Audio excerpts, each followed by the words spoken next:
Good morning and welcome to the morning session, day 18 of 28 Days to a New Consciousness. And of course, we begin now, hosted live here on the Awaken the World page. And good morning. Good morning, Terry. How are you doing this morning? See, you're up and about, although you're ahead of us, so that would make sense. I've been up for a grand total of about 40 minutes so far. And yes, and good morning, good morning, good morning. Yeah, awake. That's debatable on my end. Part of me is awake.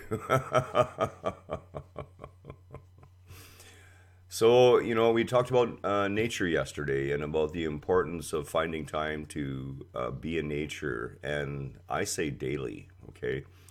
And, in our case, because we live in a small community, really, being in nature can be as simple as going out on the back steps and absorbing yourself in the birds, in the leaves, in the trees, in the insects, in the sky, in the sun. Everything that you see around you in nature is healing. Anything that is natural is built-in healing. All you have to do is become aware of it. I see Carol is here this morning. Good morning, Carol. Nice to see you made it.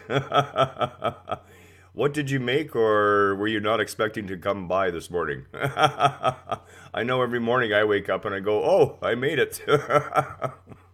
Made it through the night. Decided to come back to the body, before I woke up. Yeah, good thing. So, and Michelle is here. Well, good morning, Michelle, and morning blessings to you too. So, we talked about nature and the importance of being in nature. And like I said, you don't have to go far. You just have to reconnect yourself with it daily, a little bit on a daily basis. It makes a big difference. It really does. Today, we're going to talk about possession. And the reason I put the word possession without the S, well, of course, there's always a reason. But here's the thing about our egoic mind, okay? Our egoic mind knows that it knows what we don't know in a way. And I know that's hard to grasp. But the egoic mind knows that it's not real. And that's one of the big problems with it. Right? It lives in this state all the time of waiting to be found out. It's like when we've told a big lie as a child, and then for days we're miserable because every time we turn around, we're waiting for one of our parents to catch on to that big lie, and we know we're going to be in it deep, right? The ego's kind of the same way. So anytime, and since the ego lives in this state of incompleteness, of feeling that it's not enough, it tries to bring other things into it to make it feel enough. And we call that scrabbling for external objects. It doesn't matter whether that's a shiny new car. It doesn't matter whether that's a house, another person, anything. The ego strives to possess it. It strives to possess it. That's why we call them possessions. It strives to possess it so that it can somehow feel better and more complete and more whole. But ultimately, ego knows that it is part of the illusion. That it's not really real in the sense that we determine real in our world. And this is why anything that you go after, anything you think you need, possesses you. Now, possession arises through attachment. And unlike the way it would appear on the surface where we become attached to an object, perhaps a new shiny car, and we think of that as our possession, It is our possession, but it is us who have been possessed. You see, anything we bring into the field of our awareness that ego clamps onto and feels it's possessing takes a certain amount of our energy, a certain amount of that dynamo of energetic being that the human body matrix is, flows into that object. Egoically, we give that object a portion of our power, a portion of our energy. That energy that we've placed there in the hopes of possessing it, in the hopes of keeping it as our possession, in the hopes of feeling better, in the hopes of feeling more full, more complete, more whole. That energy weakens us and we recognize it. We recognize that the object is holding part of our energy. Although that recognition doesn't come at a conscious level most of the time until you begin to come aware.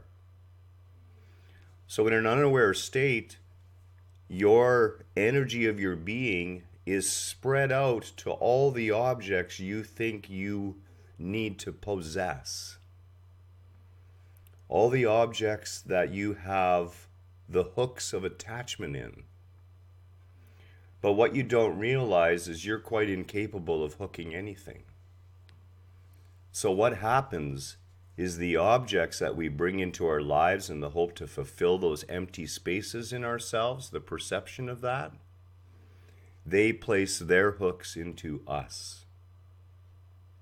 We've seen this in relationships, where you have a woman who is staying in a physically abusive relationship.